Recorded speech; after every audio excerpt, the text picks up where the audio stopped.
cuff him and get him off my street!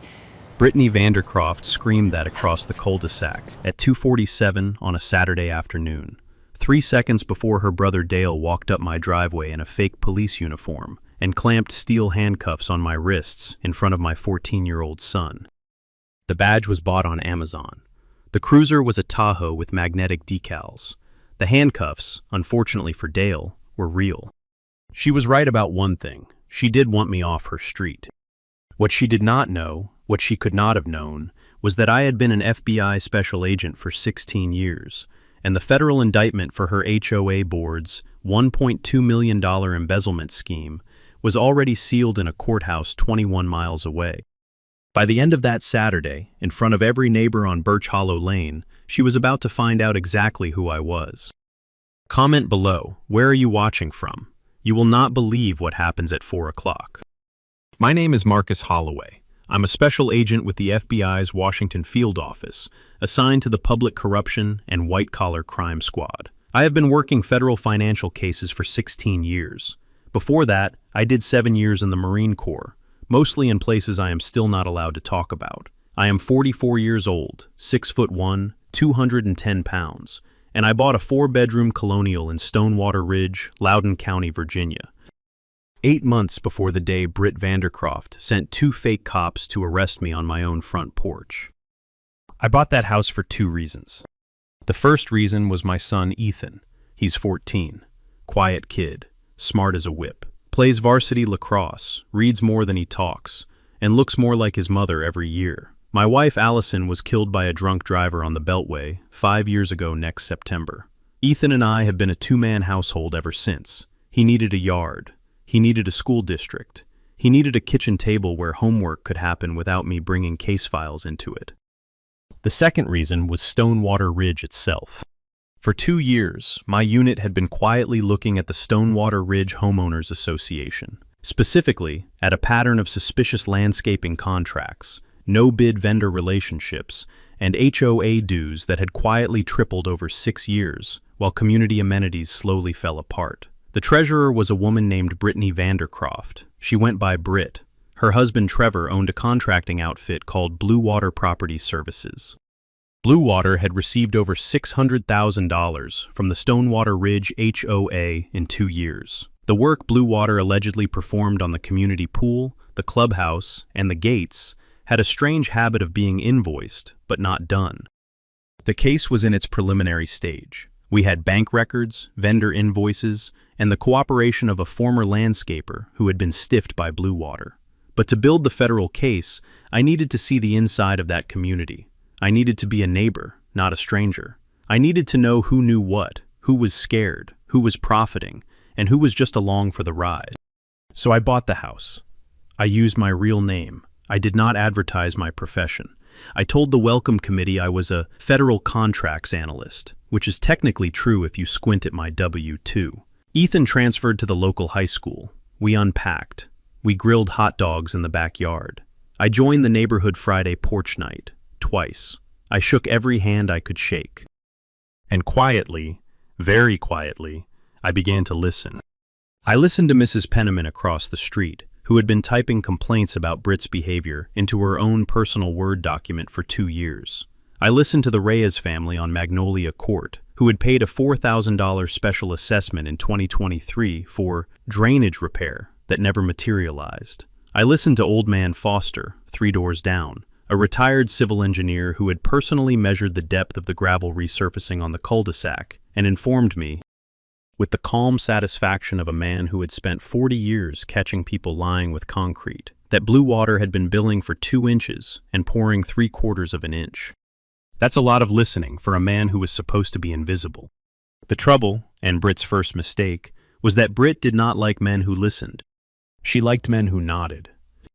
She liked men who agreed. She especially liked men who paid their dues, signed their forms, and never asked to see the books. Which was exactly what I was about to do. The trouble started the morning I filed a written records request. Under Virginia Code Section 55.1-1815, any member of a property owners association has the right to inspect the books and records of the association at the principal office during regular business hours, on 5 business days' notice. I sent that notice on a Monday. I sent it certified mail. I sent it polite. I requested 2 years of bank statements, vendor invoices, contracts, and meeting minutes. I cited the statute. I signed my name.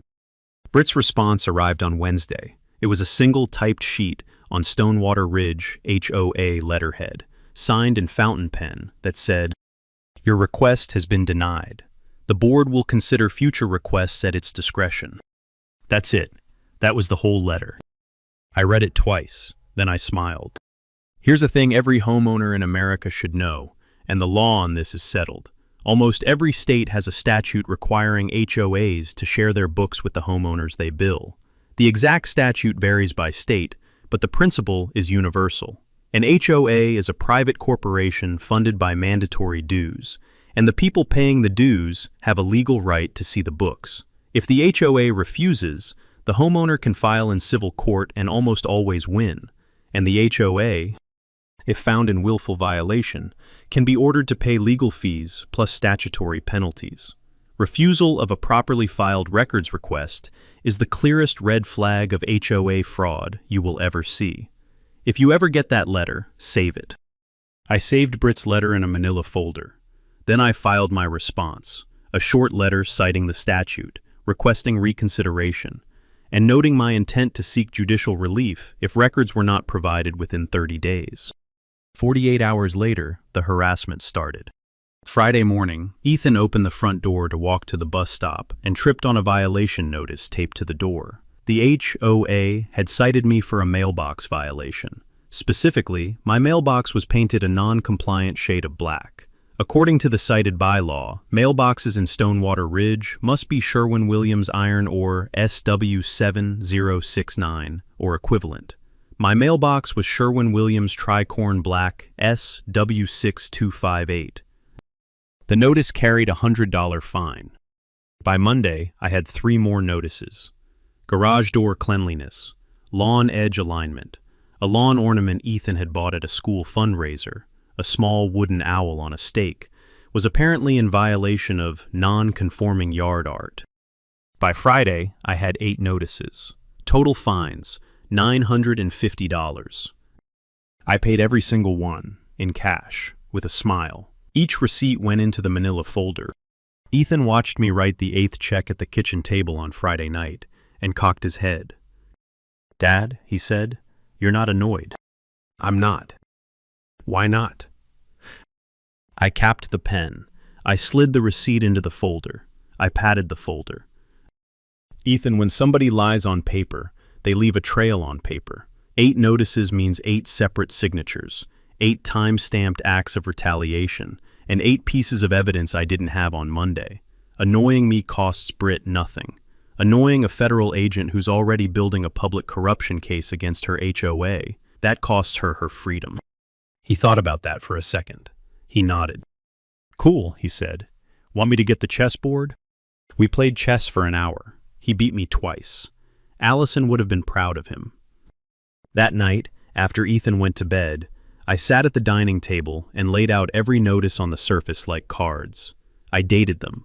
I cross-referenced them with the timeline of my records request. I drafted a memo to my supervisor. I added Britt's mailbox letter to the exhibit list of an indictment that did not, yet, exist. The folder was getting heavy. Britt was filling it for me. The takeaway, for anyone listening: never argue with a bully on their terms. Document instead. The trail they leave is the rope they hang themselves with. Britt's second move was the SUV. It was a black GMC Yukon with tinted windows and no plates that anyone could see, and it started parking across the street from my house at exactly the moments my son was getting on or off the school bus. Twice the first week, 3 times the second. By the 3rd week, it was a daily occurrence. The first time it happened, I was in the kitchen pouring coffee. Ethan came in holding his lacrosse stick. "Dad, that black SUV is back." I walked to the front window. The Yukon was parked across from our mailbox, engine running, 2 men inside. One of them was holding a phone up like he was either taking a photo or pretending to. "Has it been there all morning?" "Since I got up." "Anybody get out?" "Not yet." I poured Ethan cereal. I made him oatmeal. I fed the dog, a yellow lab named Margie that Allison had picked out from a shelter the year before she died. I drove Ethan to school in my own car. The Yukon followed us for 2.5 blocks before it turned off. I had the plate. The plate had been removed from the front of the vehicle, but I had photographed the rear plate from my doorbell camera in 3 frames. I ran the plate. It came back to a Stonewater Ridge HOA, private security contractor, called Sentinel Tactical Group. Sentinel Tactical Group was a Virginia LLC registered to Dale Vandercroft. Dale was Britt's brother. Britt had her brother running surveillance on a federal agent. She didn't know that part yet, but the file got a lot more interesting that week. Sentinel Tactical Group had been receiving $32,000 a quarter from the Stonewater Ridge HOA budget under the line item Community Safety Patrol. The amount had increased every year since 2020. The community had not seen a single uniformed patrol in the last 18 months. I added Sentinel Tactical Group to the wire fraud chart.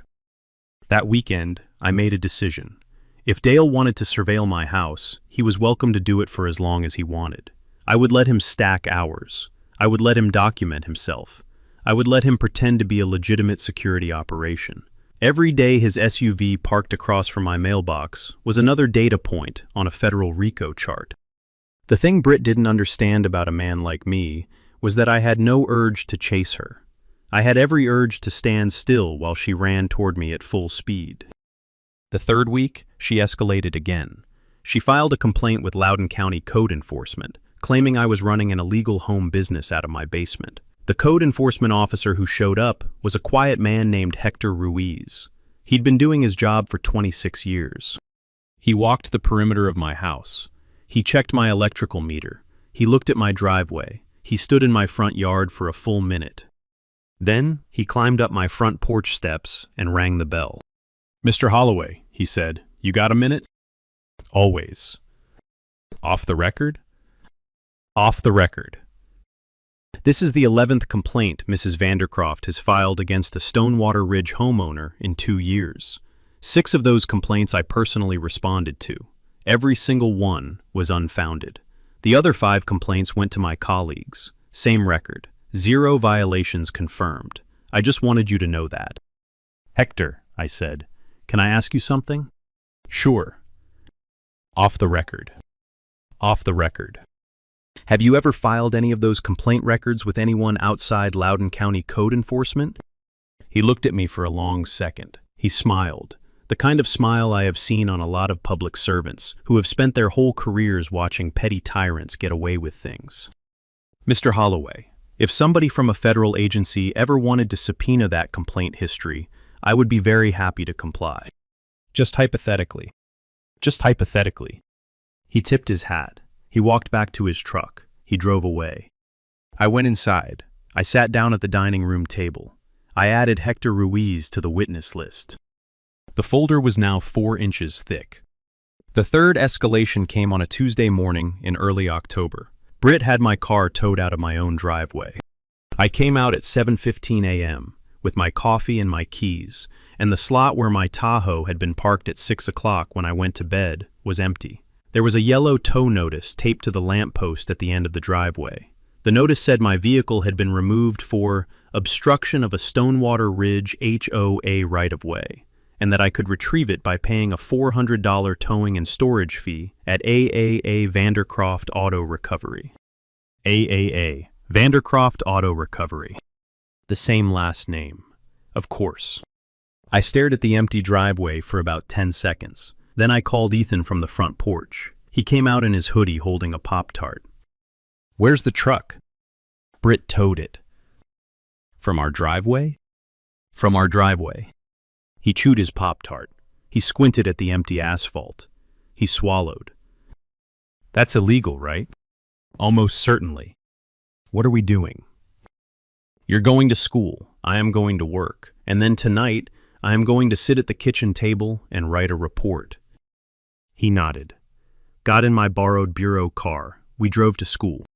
Here's a thing every American homeowner should know. Your driveway is your property. An HOA cannot tow a vehicle off your private driveway. They can tow vehicles off HOA-owned roads or HOA common areas if there is proper signage and proper procedure, but they cannot reach onto your private property and take your truck. Doing so is conversion. Conversion is the civil tort version of theft. In Virginia, conversion is also a crime if the vehicle's value exceeds $500. The takeaway is simple. If an HOA tows your car off your own driveway, that's not a property dispute. That's auto theft. I retrieved the Tahoe at 3 in the afternoon. The lot was a fenced gravel pad behind a strip mall. The man behind the counter was approximately 300 pounds, wore a wife beater under a flannel shirt, and chewed sunflower seeds while he typed. He charged me $417.12. I paid in cash. I got a receipt. I photographed the receipt. I photographed the lot. I photographed his face on the way out, with my phone held casually below my hip the way they teach in counter-surveillance training. His name, according to the LLC filing for AAA Vandercroft Auto Recovery, was Dale Vandercroft Jr., Britt's nephew. Dale Vandercroft Sr., a few miles away, was busy parking his black GMC Yukon across the street from my house. I was now collecting Vandercrofts the way Pokemon trainers collect Pokemon. By 4:30 that afternoon, I had filed a civil complaint for conversion in Loudoun County General District Court, plus a separate complaint with the Virginia State Corporation Commission alleging unauthorized vehicle storage. I had also forwarded the entire incident, with photographs, receipts, and the towing notice, to a friendly assistant United States attorney named Renata Park. Renata called me at 5. "Marcus," she said, "are you sure you want to keep playing this out?" "I am." "You could pull her in tomorrow." "She hasn't done the federal piece yet." "She's already done plenty of federal pieces." "Renata, I want her to do the federal piece on camera, in front of witnesses, with my son in the kitchen." There was a long pause on the line. "Marcus, are you setting up a sting?" "I am letting a sting set itself up." She laughed, real laugh, tired prosecutor laugh. "Tell me when you need the cavalry. You'll know." I hung up. Ethan walked into the kitchen. He held up his phone. "Dad, Mrs. Penniman across the street wants to know if she can come over tonight. She says she has a folder." "A folder?" "A folder." I smiled. "Tell Mrs. Penniman to bring the folder, and tell her to use the back door." What Britt did not know, what she could not have known, because she had spent 14 months treating her cul-de-sac like a kingdom, was that I had been watching Stonewater Ridge for 2 years. Not the cul-de-sac, the HOA. The investigation began in the spring of 2024, when a former Blue Water Property Services employee named Tomas Acevedo walked into the Manassas resident agency of the FBI and said the words every white-collar agent waits to hear. "I have receipts. I want to talk." Tomas had spent 4 years on Trevor Vandercroft's landscaping crew. Trevor had stiffed him on his last paycheck. Tomas was angry. Tomas also had 2 years of photographs, work orders, and text messages on his phone, showing that Blue Water had billed Stonewater Ridge HOA for jobs the crew never performed, resurfaced sidewalks that had not been resurfaced, replaced gates that had not been replaced.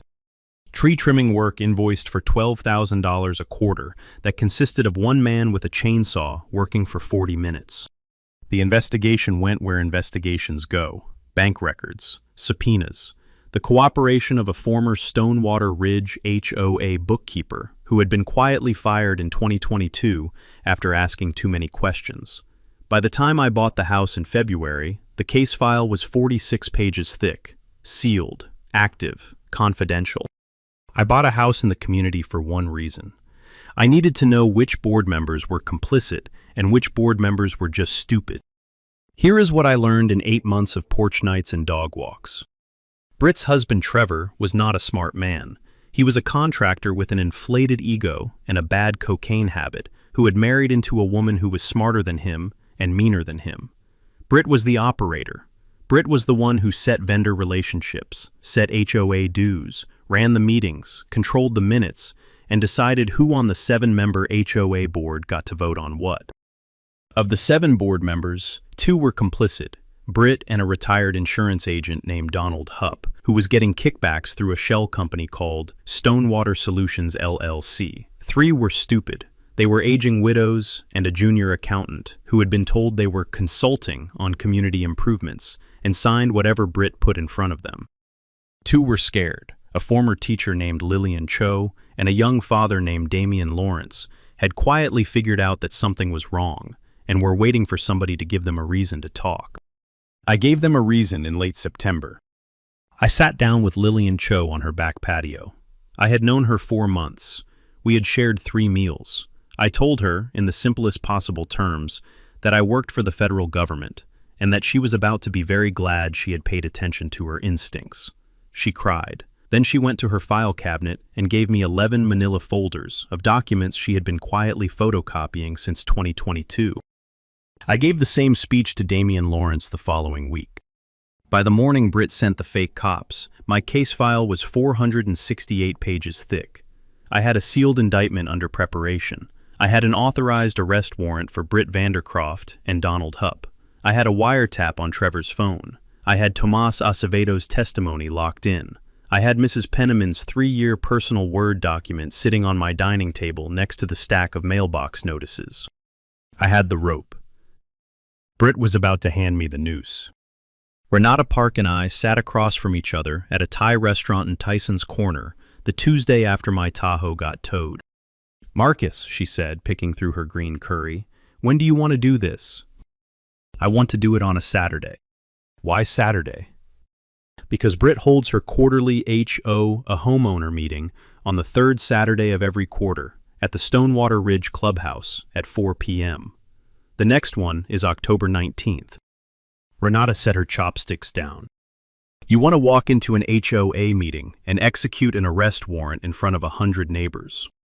I want to read the indictment in front of 100 neighbors. The arrest happens after. We can take her in clean." You realize this is theatrical. It is 100% theatrical. Why? I swirled my Thai iced tea. I thought about Mrs. Penniman, who had been crying in her kitchen for 2 years. I thought about the Reyes family, who had paid $4,000 for drainage that did not exist. I thought about old man Foster, who had measured the gravel. Because the people in that room have been told for 6 years that the woman running their HOA is untouchable. They have watched her bully their neighbors, ruin their property values, and steal their money. They need to see her go down, on a Saturday afternoon, in their own clubhouse, with the federal seal on the badge that takes her out the door. It's not just an arrest, it's a community recovery. Renata thought about it. She nodded slowly. "Okay," she said, "Saturday the 19th. In the meantime, I had a sting to let close around me. The next 12 days, I quietly accelerated my visibility. I parked my Tahoe in the driveway slightly off-center. I left curtains open. I made sure Britt's brother Dale could see me reading what looked like a stack of HOA bylaws on the porch in the morning. I filed a second records request, more aggressive than the first, citing additional Virginia Code sections. I posted a polite notice on the Stonewater Ridge Community Facebook group, asking other homeowners if they had ever requested HOA financial records and been refused. Mrs. Penniman replied within 17 minutes.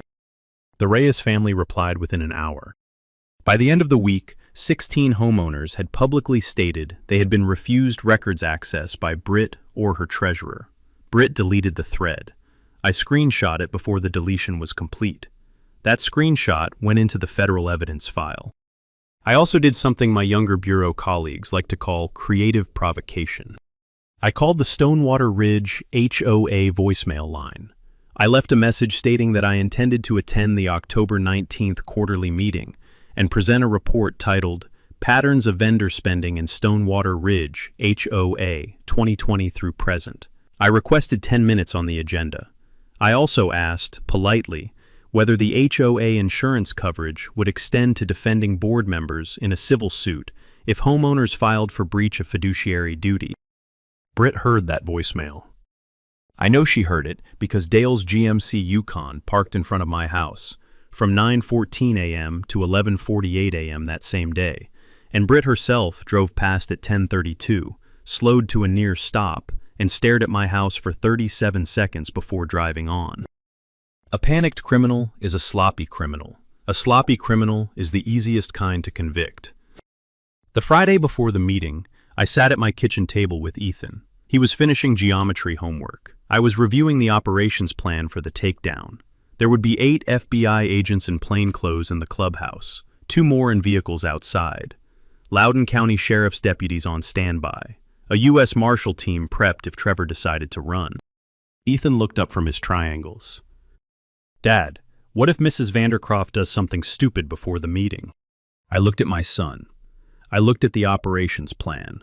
I looked at the 8 months of folders on the dining room table. "Then, kiddo," I said, "she does something stupid before the meeting, and I'm going to make sure you have your phone charged, because if she does something on Saturday morning, I want it on video." I handed him a portable phone charger. He grinned, the grin he gets from Allison. "Cool, Dad." He went back to his homework. She did something stupid before the meeting. October 19th, 2:47 p.m. The HOA quarterly was set to start at 4 o'clock. I was in my front yard with Ethan, working on the lawn so it would look pristine for the inevitable Brit drive-by. A black Tahoe pulled around the corner and slowed at the foot of my driveway. It had decals on the side. Stonewater Ridge Community Police, in dark blue, with a 5-pointed star. The decals were magnetic. I could see the seam. 2 men got out. They were in dark navy uniforms that were not police uniforms. The patches on the shoulders said Stonewater Ridge Community Police in black thread. The badges they wore on their chests were clipped, not pinned, and they were the kind you can buy on Amazon for $30. The bigger one was Dale Vandercroft. The smaller one was a kid named Cody Witt, age 24, listed on the Sentinel Tactical Group payroll as a junior security officer. Dale walked up my driveway with one hand resting on a holstered handgun and the other holding a clipboard. "Mr. Holloway," he said, voice rehearsed, "I'm Officer Vandercroft, Stonewater Ridge Community Police. We have a citizen complaint that you've been trespassing on HOA common land. I need you to step back from the doorway, place your hands behind your back, and accompany Officer Witt into the vehicle." Across the cul-de-sac, on the front porch of the largest house on the street, Britt Vandercroft was watching with a glass of Pinot Grigio in her hand. She was wearing a cream-colored cashmere sweater. Her blonde hair was lacquered into a tight bun. She was smiling the same rehearsed smile she had practiced in her bathroom mirror that morning. I stepped onto the porch. I stayed perfectly visible to the doorbell camera, which had a 180-degree field of view and a continuous loop recording. I also pressed, with my left thumb, a small silver button on the keychain in my pocket. The button was a duress signal that went directly to the FBI Tactical Operations Center in Manassas, 21 miles away. It also went, simultaneously, to Renata Park's secure phone. It also notified the 8 plainclothes agents, who, at that moment, are already inside the Stonewater Ridge clubhouse a quarter-mile away, prepared for the 4 o'clock meeting. The duress signal was a request for immediate response. The response time, on a clear Saturday afternoon with no traffic, was 7 minutes. I stalled. "Officer Vandercroft," I said, friendly, hands in clear view, "can I see your credentials?"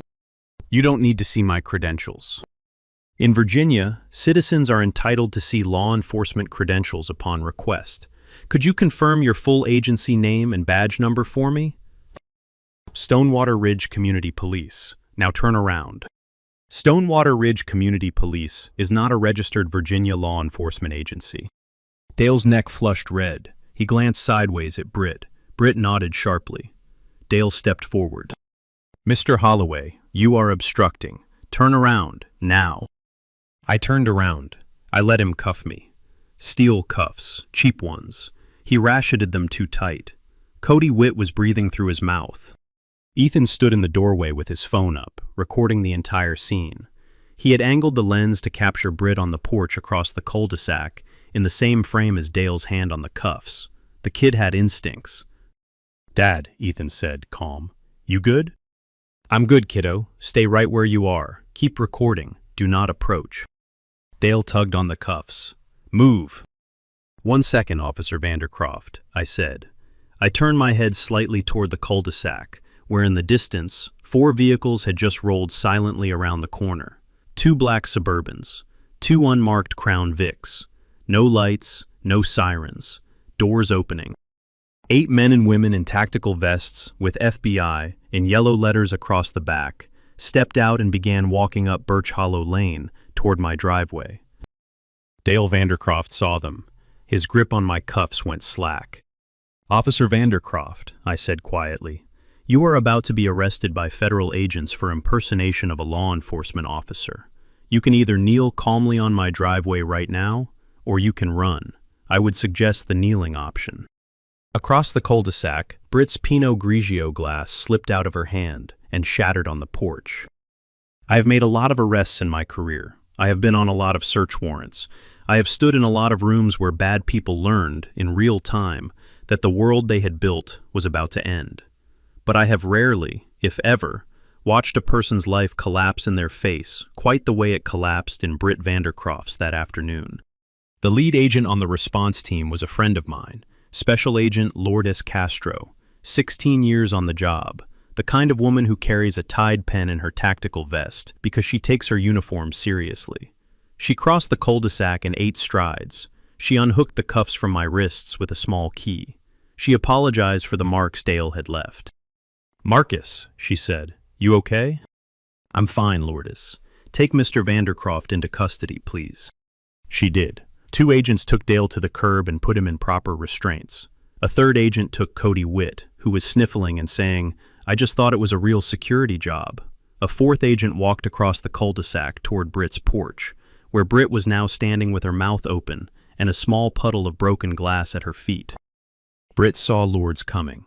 Britt did what every well-bred suburban Karen does in the precise instant her empire collapses. She tried to pivot. "Officer," Britt said, voice rising into a register she had been polishing since high school, "this is a misunderstanding. Mr. Holloway has been harassing my community. My brother was only attempting to enforce HOA standards." Lourdes did not break stride. "Mrs. Vandercroft, my name is Special Agent Castro of the Federal Bureau of Investigation. Please step away from the porch." "I am not under arrest." "Not yet, ma'am. Step away from the porch." Britt stepped away from the porch. She looked across the cul-de-sac at me, finally connecting the dots, really connecting them for the first time. Her face went white in a slow wave that started at her hairline and ended at her clavicle. "You," she said, to me, from 30 feet away, loud enough for her own neighbors, who had begun coming out onto their porches to see what was happening, to hear her. "Me," I said. She made a sound that was almost a laugh and almost a sob. "You're not a federal contracts analyst." "No, ma'am." "What are you?" I let the silence sit. I let her stew in it for a 5 count. I let every neighbor on Birch Hollow Lane lean a little closer. Then I said, quiet but clear, "I'm a special agent with the FBI. I have been since 2008. I have been investigating you and your husband and your brother and your treasurer and 3 other members of your HOA board for embezzlement, wire fraud, mail fraud, and conspiracy for the last 26 months. The federal indictment was sealed 3 weeks ago. I'm here to read it to you and your board at your 4 o'clock meeting. You have approximately 48 minutes to decide whether you'd like to walk into that clubhouse on your own, or whether you'd like to be escorted in handcuffs." Britt sat down on her porch step, hard. The cashmere sweater rode up. The lacquered bun came partly undone. She did not say anything for a full minute. Then, very quietly, "I want my lawyer. You're going to want a better one than your brother-in-law." The neighbors on the cul-de-sac heard that one. Mrs. Penniman, watching from her front yard with a hand over her mouth, made a sound like a pressure valve releasing. Lourdes called Renata. The op was greenlit for the 4 o'clock meeting. We had 46 minutes. Ethan walked across the lawn. He had stopped recording. He looked older than 14. "Dad, you okay?" I put my hand on his shoulder. I felt the wiry tension of a kid who had just watched 2 fake cops put steel on his father's wrists in his own front yard. "I'm okay, kiddo. Are you?" He looked across the cul-de-sac at Britt, sitting on her porch like a deflated balloon. He looked back at me. He nodded slowly. "Mom would have loved this part." I almost laughed. I didn't. I just squeezed his shoulder. Yeah, Ethan, she would have. The two of us walked into the house. Lord stayed on the lawn, coordinating the team. I had 46 minutes to put on a clean shirt, comb my hair, and prepare to read a federal indictment in a community clubhouse. I was ready. The Stonewater Ridge Clubhouse was a one-story brick building with a slate roof, 18 folding chairs, and a small wooden lectern at the front of the main room. By 3:55 p.m., every chair was full. By 3:58, people were standing along the back wall. By 4 o'clock, the cul-de-sac itself was full of cars parked at angles, and there were neighbors leaning in the open back doorway of the clubhouse just to see. Mrs. Penniman was in the second row. The Reyes family was in the third. Old Man Foster was in the fifth because his hearing was good. Lillian Cho and Damian Lawrence sat together near the front. The four other HOA board members, the three who were stupid and the one who was complicit, retired insurance agent Donald Hupp, sat at the long folding table at the front of the room. Donald's face had drained to the color of unfinished drywall. The three stupid ones did not know yet that their lives were about to change. They were going to learn. At 4:02 p.m., Britt Vandercroft walked through the front door, escorted by two FBI agents. She was not in handcuffs. She was wearing the same cashmere sweater. Her hair was redone. Her makeup was redone. Her composure was not.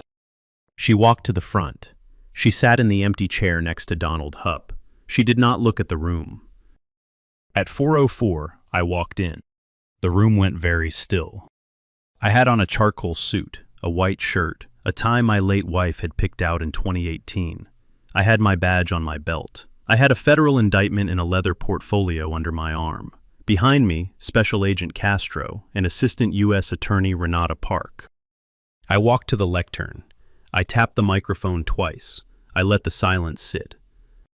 Good afternoon, Stonewater Ridge. My name is Marcus Holloway. I am a special agent with the Federal Bureau of Investigation, Washington Field Office, Public Corruption Squad. I purchased a home on Birch Hollow Lane 8 months ago. I did so under my real name. I am here today to read into the public record a federal indictment, sealed 3 weeks ago, against 4 members of your homeowners association board. You could hear a hummingbird from the parking lot. I read the indictment. I read it slow. I read it clear. I read each count. Wire fraud, 18 counts. Mail fraud, 22 counts. Embezzlement of HOA funds, 6 counts. Conspiracy to commit fraud, 1 count. The named defendants, Brittany Ann Vandercroft, Trevor James Vandercroft, Donald Curtis Hupp, and Dale Marcus Vandercroft. I read the dollar amounts. $1,247,000 in HOA dues misappropriated over 6 years. I read the names of the bogus contracts, the drainage repair that never happened, the clubhouse roof that was never replaced, the community pool resurfacing that was never resurfaced, the $32,000 a quarter to Sentinel Tactical Group for security that did not exist. I read the dates of the wire transfers from the HOA operating account into Stonewater Solutions LLC, a shell company with a single shareholder, Donald Hupp's brother-in-law in Ocala, Florida. When I finished reading, Donald Hupp was crying silently into his tie. The 3 stupid board members were staring at the table in front of them as if it had personally insulted them. Britt was perfectly still. I closed the leather portfolio. I looked across the room. Mrs. Penniman was sitting up very straight. The Reyes family was holding hands. Old Man Foster nodded once at me. I leaned into the microphone. For the record, the 4 named defendants will be transported to the Albert V. Bryan U.S. Courthouse in Alexandria for processing. The remaining 3 members of the HOA board are not, at this time, named as defendants. They will, however, be receiving very polite phone calls from Assistant United States Attorney Renata Park beginning Monday morning. Your community accounts have been frozen, pending receivership. A federal monitor will be appointed within 72 hours. Dues collection is suspended. Then I let one beat hang. I want every homeowner in this room to understand something. The money these 4 people stole from you is going to be returned. The receivership process exists for exactly this purpose. You are not going to lose your community. You are going to get it back. The room exhaled. Somebody in the back row started clapping. then somebody else, then everybody. Lourdes Castro stepped forward and read Brittany Vandercroft her Miranda rights. Britt closed her eyes. The cuffs went on quiet. The Washington Post ran the story on the front of the Metro section 3 days later.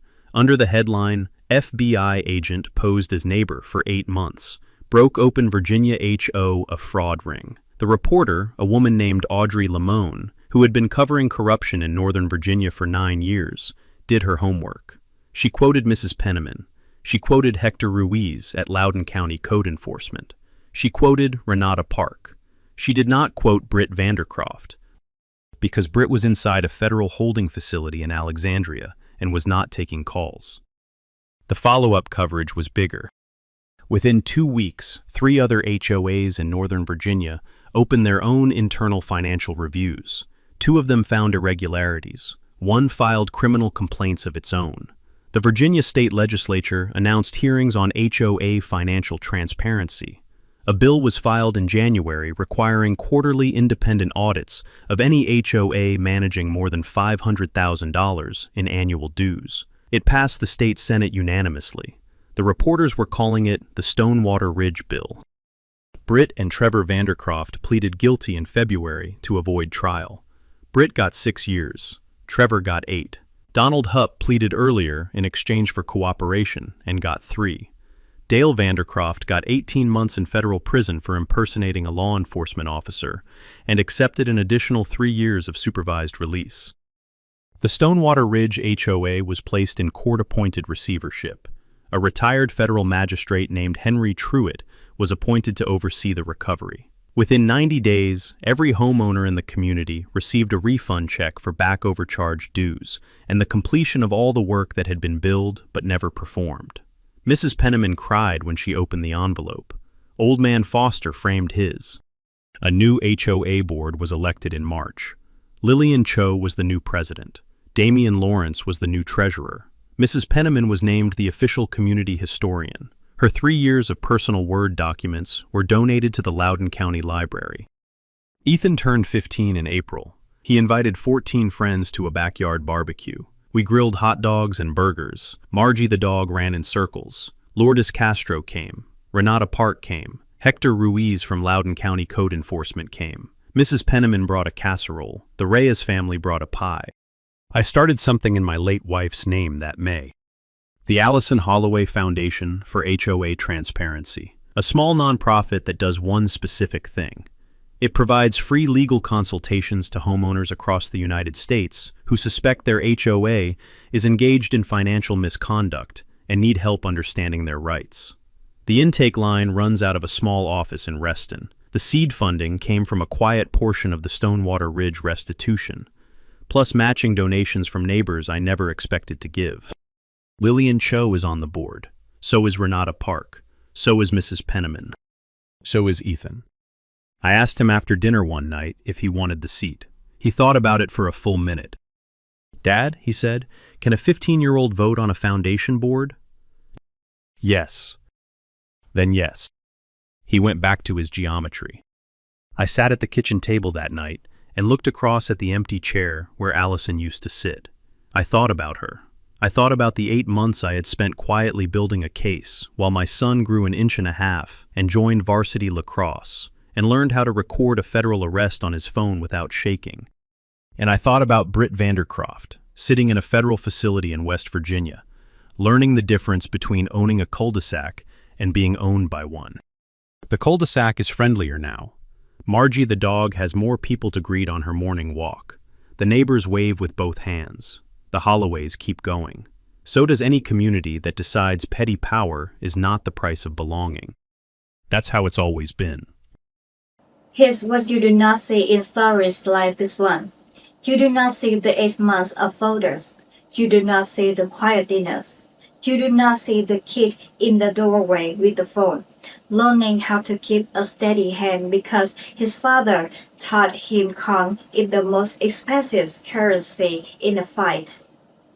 Marcus Holloway did not win because he was an FBI agent.